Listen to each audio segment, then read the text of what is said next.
If we don't know where we are going, all roads will lead us nowhere.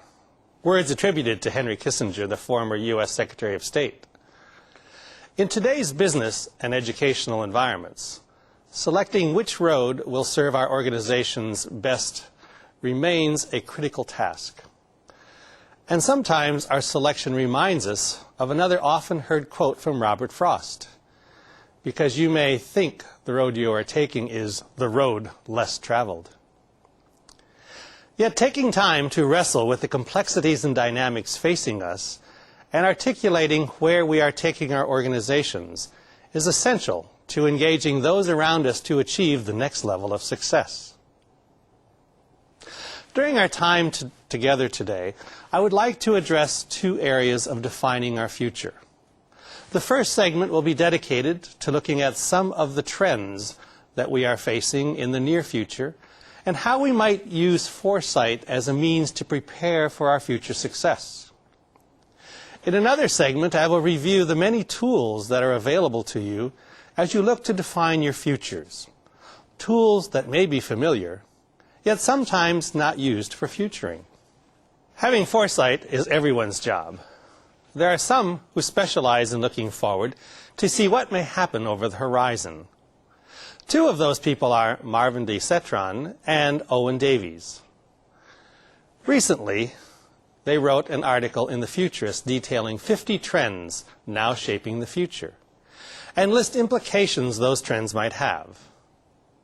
Let's take a look at 6 of these forecasts. While doing so, ask yourself what your experience or knowledge is of their reflections. And if you are aware, what might the impact be on your organization, your educational institutions, your communities, your markets, and your employees? I have picked 6 at random from their list. Note that although the 6 are at random, they also seem to have interdependencies. Listen carefully. The first trend relates to technology. Quote, "The pace of technological change accelerates with each new generation of discoveries and applications," unquote. Their observations are conclusions, and I'll quote these. "The design and marketing cycle, idea, invention, innovation, imitation, is shrinking steadily. Thus, products must capture their market quickly before competition can copy them. As late as the 1940s, the product cycle stretched 30 to 40 years. Today, it seldom lasts that long. Next, 80% of the scientists, engineers, and doctors who ever lived are alive today and exchanging ideas in real time on the internet. All knowledge, technical knowledge, we work with today will represent only 1% of the knowledge that will be available in 2050. They suggest probable implications. Industries will face tighter competition based on new technologies. Those who adopt state-of-the-art methods first will prosper. Those who ignore them will eventually fail. Also, lifelong learning is a necessity for anyone who works in a technical field, and for growing numbers who do not. Well, that prediction sounds a bit obvious. Yet I am struck by the knowledge statement. All technical knowledge we work with today will represent only 1% of the knowledge that will be available in 2050. How will you address the requirement for lifelong learning among your staff, at your educational institution, in your government group? Will the education systems be able to cope and provide the knowledge workers that will be required? The second trend, quote, "The internet is growing both logarithmically and geographically." Again, their observations and conclusions. In the spring of 2004, Internet users numbered around 945 million worldwide, exceeding forecasts. In the United States, more than 185 million people have internet connections, while nearly 137 million are active users. The world's population of internet users is expected to grow to 1.35 billion by 2007. In late 2004, China's population of internet users amounted to just under 100 million. More than 80% of Japanese households were online by early 2003. A year later, over 60% of Japan's population had access to the internet via computers, cell phones, and other devices. Most internet communication is commercial, business to business rather than personal email. Internet-based commerce is growing rapidly. Total e-commerce revenue was about $2.7 trillion in 2004, $1 trillion in the US alone. Business-to-business sales passed $1 trillion by the end of 2003. And not long ago, the internet was predominantly English-speaking. By 2004, there were an estimated 280 million internet users in countries where English is the dominant language, but 680 million in non-English speaking countries. So what do they suggest the probable implications are? And again, I quote, "Business-to-business sales on the internet are dramatically reducing business expenses throughout the internet-connected world, while giving suppliers access to customers they could never have reached by traditional means. Internet-based operations require more sophisticated knowledge workers. People with the right technical training will find a ready market for their services for at least the next 15 years as major businesses compete to hire them. However, the specialties required in any given country will change as some skills are outsourced abroad. Cultural, political, and social isolation have become almost impossible for countries interested in economic development. Even China's attempts to filter the internet and shield its population from outside influences have proved relatively ineffective, as hackers elsewhere provide ways to penetrate the barriers. Certainly, those of you participating in this broadcast are conscious of the impact the internet has made and is making in your daily business and personal lives. While you are enjoying the experience, are you thinking of how you are utilizing the power of the internet to further your reach to your clients, your suppliers, your student populations, and your citizens? How will you change your business or organization to participate more fully in the global market in 2007 when there are expected 1.35 billion users on the system? And if that estimate matches previous projections, that number will likely be exceeded. A third trend, quote, "Education and training are expanding throughout society," unquote.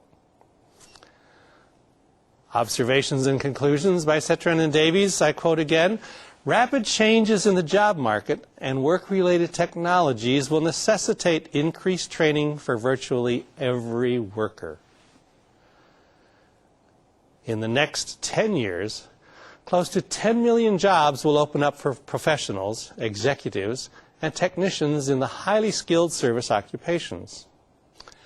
A substantial portion of the labor force will be in job retraining programs at any moment. Much of this will be carried out by current employers who have come to view employee training as a good investment." So what do they suggest the probable implications are? And again, I quote, "Even small businesses must learn to see employee training as an investment rather than an expense. Motorola estimates that it reaps $30 in profits for each dollar it spends on training. Both management and employees must get used to the idea of lifelong learning. It will become a significant part of work life at all levels," unquote. Investment in training for businesses of all sizes, educational institutions, and government will be essential for continuation of service. You may be experiencing this already. A fourth trend, quote, "The work ethic is vanishing."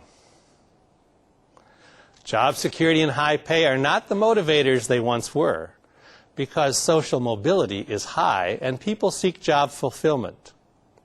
Some 48% of those responding in a recent Harris poll said that they work because it gives a feeling of real accomplishment. 55% of top executives interviewed in the poll say that erosion of the work ethic will have a major negative effect on corporate performance in the future. So what do they suggest the probable implications are for the vanishing work ethic? First, they suggest the new generation of workers cannot simply be hired and ignored. They must be nurtured, well paid, and made to feel appreciated. Training is crucial. Without the opportunity to learn new skills, young people will quickly find a job that will help them to prepare for the rest of their career. A fifth trend, quote, "Information-based organizations are quickly displacing the old command and control model of management." Cetron and Davies tell us, quote, "The typical large business is struggling to reshape itself. Soon it will be composed of specialists who rely on information from colleagues, customers, and headquarters to guide their actions. Management styles will change as upper executives learn to consult with those skilled workers on a wide variety of issues. Employees will gain new power with the authority to make decisions based on the data that they develop. Upper management is giving fewer orders to subordinates. Instead, they set performance expectations for the organization, its parts, and its specialists, and supply feedback necessary to determine whether results have been met," unquote.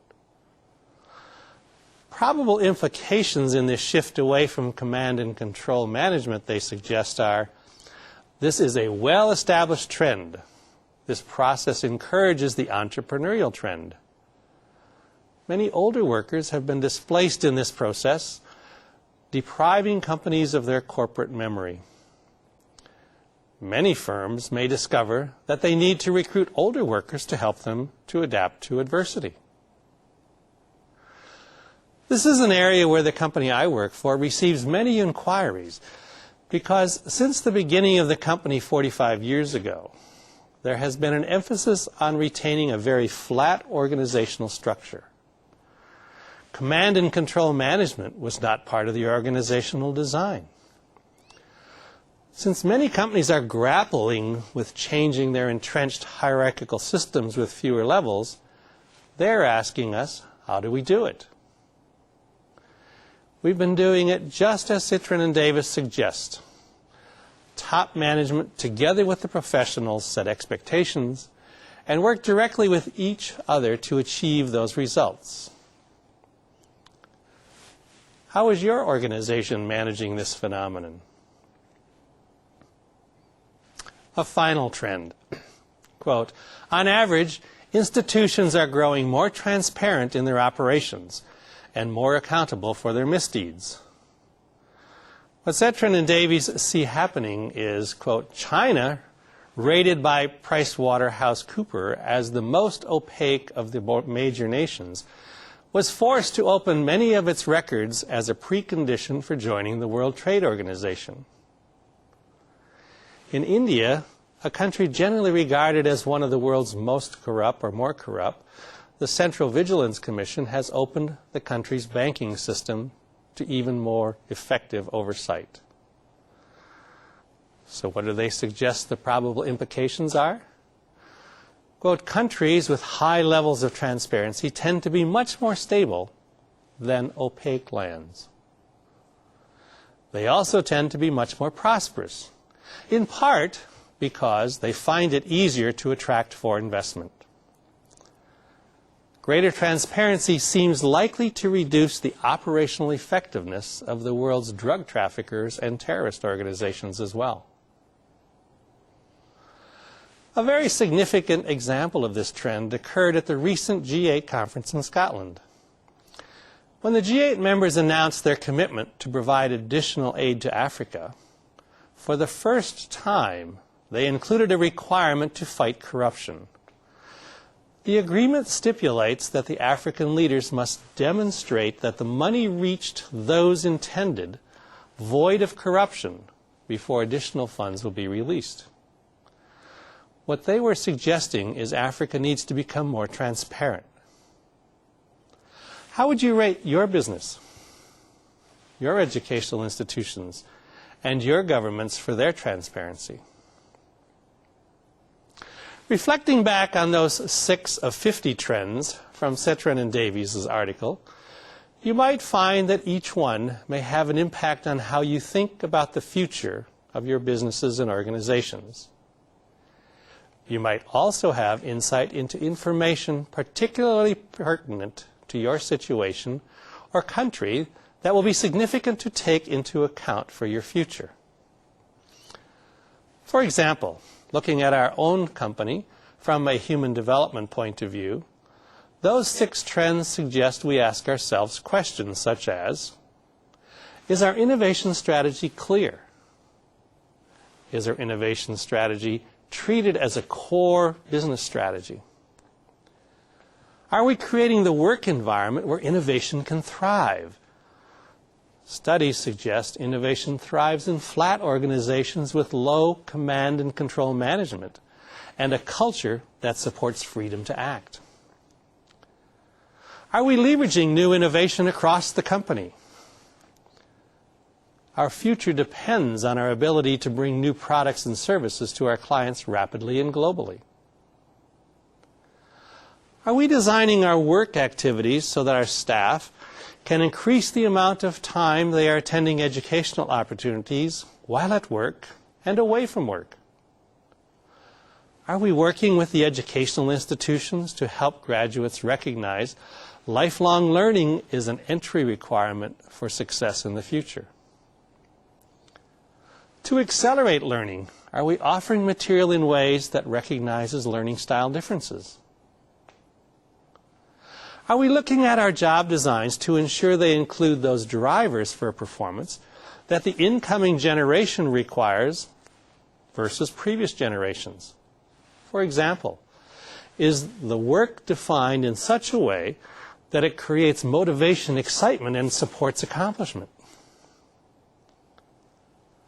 Are those in management positions open and knowledgeable enough to support these new workers?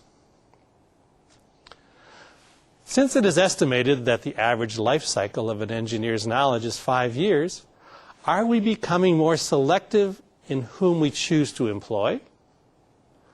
Are we hiring for talent versus static knowledge so that they can adapt and learn in a changing environment? Are we ready to support multiple careers for a single person within the organization?